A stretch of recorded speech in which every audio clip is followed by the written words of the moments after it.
Waalaikumsalam warahmatullahi wabarakatuh. Baiklah, hari ini pelajaran kita mengenai buku pengayaan non-fiksi.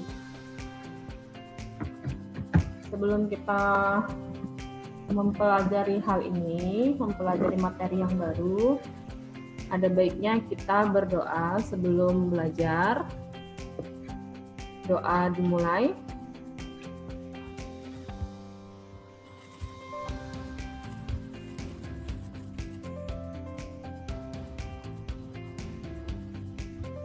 Ya, selesai ya.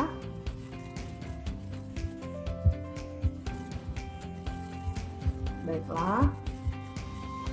Untuk hari ini, materi kita adalah buku pengayaan non-fiksi. Ini KD kita yang baru, karena KD kita sebelumnya adalah teks eksplanasi.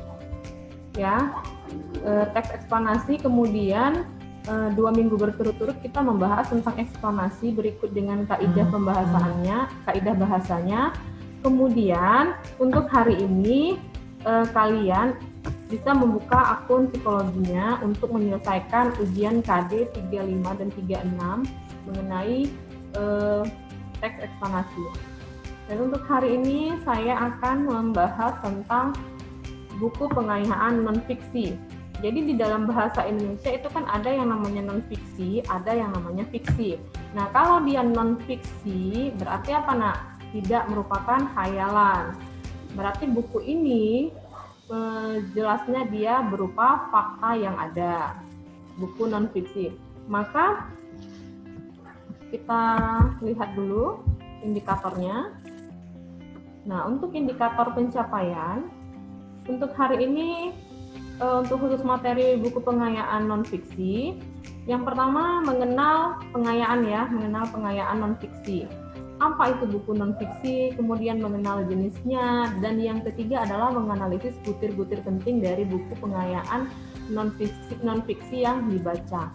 Nanti di sini kita akan membahas bagaimana cara mendeteksi dan meringkas buku non-fiksi.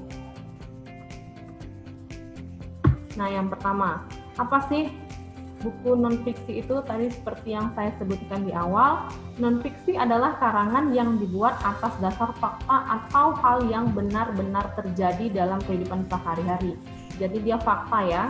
Non-fiksi merupakan sebuah karangan yang dihasilkan dalam bentuk cerita nyata atau cerita kehidupan setiap hari yang dituliskan menjadi sebuah cerita. Dengan kata lain, non-fiksi merupakan karya yang bersifat faktual atau peristiwa yang benar-benar terjadi. Inilah perbedaan antara non-fiksi dengan yang fiksi. Jadi kita bahas dulu nih yang non-fiksi, karena berikutnya kita akan membahas yang fiksi untuk pertemuan berikutnya. Kemudian kita masuk ke dalam jenis-jenis buku non-fiksi. Nah, yang pertama adalah buku biografi. Seperti yang kalian ketahui, buku biografi itu apa? Buku biografi itu apa? Biografi. Apa itu biografi, Nak?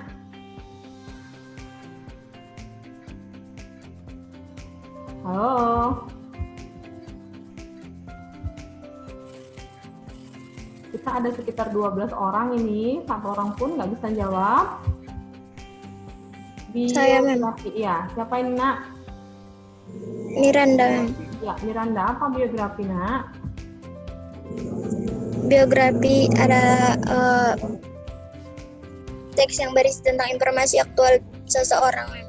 Iya, jadi kalau kita menuliskan biografi, biasanya kan biografi itu letaknya di belakang buku ya. Di belakang buku, misalnya dia novel, biografi penulisnya siapa di belakang. Nah, kalau yang ini kita membahas buku biografi, berarti dia berbentuk buku.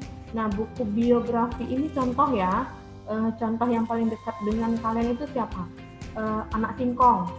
Nah, punya Pak CT itu kan, Pak Hairul Tanjung. Nah, itu bisa masuk ke dalam buku biografi. Kemudian kalau kalian lihat nih di perpustakaan kita itu ada riwayat Sofyan Ras. Nah, itu juga masuk ke dalam buku biografi. Jadi buku biografi ini apa isinya? Isinya apa? Riwayat hidup seseorang. Kemudian jenis yang berikutnya adalah buku pendamping. Nah, buku pendamping itu apa? Buku yang berfungsi untuk mendampingi buku utama. Biasanya buku pendamping disebut pula buku pengayaan. Jadi buku pendamping biasanya ditulis setelah ada buku utama. Sebagai contoh nih, buku pengayaan untuk anak sekolah. Kegiatan buku pelajaran itu masih bersifat umum. Jadi buku pelajaran memerlukan buku pendamping untuk menjelaskan buku utama. Contoh nih ya, buku pendamping di buku bahasa Indonesia apa? Puebi. Nah, buku Puebi itu adalah buku pendamping untuk buku pelajaran bahasa Indonesia. Nah, kalau di PKN misalnya buku undang-undang. Nah, itu kan buku pendamping pembelajaran PKN. Jadi dia masuk ke dalam buku non-fiksi. Berikutnya, yang ketiga adalah buku literatur. Ya, buku literatur. Apa itu buku literatur? Buku literatur adalah buku yang difungsikan sebagai rujukan kajian keilmuan. Buku literatur sering disebut diktat atau buku kuliah. Nah, ini buku literatur ini biasanya ditulis oleh dosen atau peneliti yang tujuannya untuk memberikan pembelajaran kepada mahasiswa. Contoh nih, kalian ada riset. Maka ada riset, kalian diberikan buku cara menulis riset atau cara menulis proposal. Yang menulis itu Pak Jemi. Nah, itulah disebut dengan buku literatur. Ya, buku literatur. Nah, kalau kalian nanti sudah kuliah, kalian dapat diktat, pengganti buku yang ditulis oleh dosen, inilah yang disebut dengan buku literatur. Literatur itu apa? Nah, artinya kemampuan menulis ya. Berikutnya, yang ketiga ya. Ini satu lagi tadi harusnya. Oke, berikutnya adalah ciri-ciri buku non-fiksi. Seperti yang kita jelaskan di awal, apa sih arti dari buku non-fiksi itu? Memiliki ide yang ditulis secara jelas, logis, dan sistematika, mengandung informasi yang sesuai dengan fakta karena dia benar-benar terjadi, menyajikan temuan baru atau merupakan penyempurnaan dari sebuah yang sudah ada, memuat motivasi rancangan, penulis menyajikan analisis data yang dipaparkan dalam tulisannya, memilih kata dan gaya penulisan yang sangat baku dan formal. Karena dia bentuknya non-fiksi, berarti dia harus sesuai dengan kaidah kebahasaan Indonesia, yaitu apa? Baku dan formal. Ya, baku dan formal. Kemudian berikutnya adalah butir-butir penting teks non-fiksi. Ya, ini kalau kalian nanti mau mencoba mendeteksi sebuah buku non-fiksi, karena ini akan menjadi tugas kalian nanti, kita akan ada tugas untuk mendeteksi atau meringkas buku non-fiksi. Berikutnya nanti kita belajar buku fiksi, ya, teks fiksi, maka kalian akan meringkas atau meresensi, ya, meresensi sebuah teks fiksi seperti novel, hikayat. Nanti kita bahas di teks fiksi. Jadi untuk butir-butir penting teks non-fiksi, yang pertama adalah apa? Judul buku yang pasti ya. Yang kedua yaitu pengarang buku, kemudian isi buku. Nah, isi buku ini apa saja yang ada di dalamnya? Ada daftar isi, ada kata pengantar, ada glosariumnya, ada jabaran isi yang ditulis secara sistematis, daftar pustaka, biodata, penulis, dan lampiran. Ini butir-butir penting yang ada di teks non-fiksi. Nah, ini contoh. Kita ada contoh ya. Ini kita ada contoh deteksi butir-butir penting buku pengayaan atau non-fiksi. Ini ada pedoman penulisan karya ilmiah. Lihat ini judul bukunya, Pedoman Penulisan Karya Ilmiah, Revisi, penulis Ahmad Rofiuddin dan kawan-kawan. Tahun terbit 2017, Kota Terbit Malang, penerbit UM Press. Butir-butir pentingnya, halaman judul, kata pengantar, edisi ke-6, daftar isi, dan daftar lampiran. Ini cara untuk mendeteksi ya, deteksi butir-butir penting. Nanti ada lagi caranya untuk meringkas. Nah, ini isi ada bab 1 sampai dengan bab 9, kemudian nanti ada daftar pustakanya dan juga ada lampiran. Ini contoh ya, deteksi buku. Berikutnya, nah ini contoh ringkasan buku ya, contoh ringkasan buku. Ini ya, contohnya judul bukunya Tips dan Trik Jago Main Rubrik. Tahu kalian ya, Rubik ya? Udah biasa main Rubik? Nah, ini buku yang bisa membantu kalian untuk, ini ada kompetisinya juga loh, kompetisi Rubik ini. Kemudian penulis bukunya adalah Wicaksono Hadi, penerbit buku Gradien Media Tama, dan cetakan 1 2009, tebal buku 184 halaman. Jadi kalian harus tahu buku yang akan kalian ringkas itu berapa jumlah halamannya. Ini adalah identitas buku. Lengkap ya identitas bukunya. Nah, ini untuk ringkasannya. Saya nggak bacakan di sini karena nanti akan memakan waktu. Nanti saya kirimkan melalui psikologi. Ini adalah contoh ringkasan buku tips and trik jago main Rubik. Nah, dari 184 halaman hanya seperberapanya ini. Nah, ini saya memberikan langkah-langkah untuk membuat laporan mendeteksi buku pengayaan, ya, buku pengayaan non-fiksi. Nah, ini kalau untuk yang deteksi, yang pertama itu buatlah format laporan, mengidentifikasi butir-butir penting buku pengayaan terlebih dahulu. Jadi kalian tulis dulu tuh formatnya.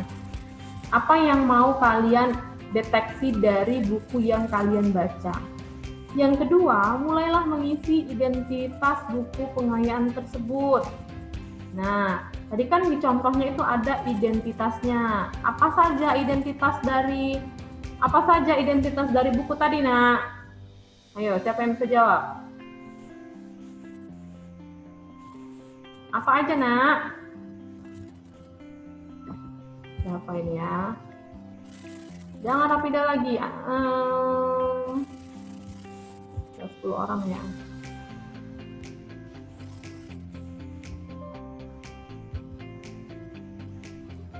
Rizky Ramadhani.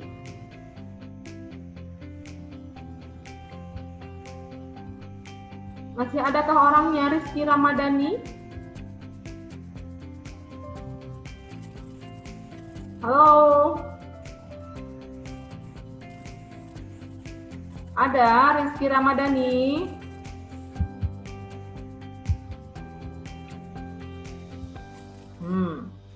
Entah kemana orangnya nih datangnya. Dah. Lanjut ya, mengisi identitas buku pengayaan tersebut. Apa saja identitasnya? Pertama, judul, penerbit, penulis, jumlah halaman. Itu masuk dalam identitas buku pengayaan. Yang ketiga, bacalah sekilas daftar isi buku pengayaan tersebut untuk mengetahui pembahasan dan subpembahasan yang terdapat di dalamnya. Dan yang keempat adalah bacalah materi pada setiap bab dan rumusan menggunakan bahasamu sendiri pada format laporan. Jadi kamu bisa membuat rumusan apa yang kamu baca dengan menggunakan bahasamu sendiri. Tapi yang pasti dia masih menggunakan bahasa yang baku dan formal. Berikutnya adalah langkah-langkah membuat laporan mendeteksi.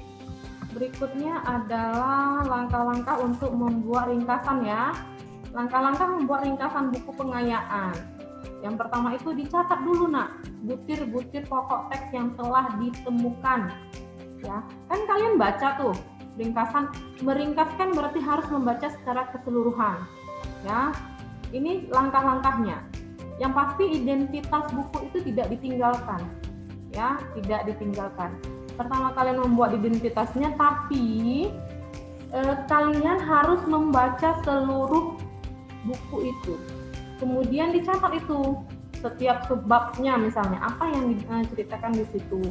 Kemudian yang kedua, mengurutkan butir-butir pokok agar padu. Dan yang ketiga, menulis butir-butir pokok menjadi kalimat-kalimat yang mudah dipahami, menyatukan kalimat-kalimat agar menjadi utuh.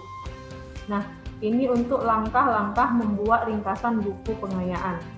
Ada pertanyaan untuk buku pengayaan non-fiksi? Enggak, Mem. Enggak? Sudah pas? Oke.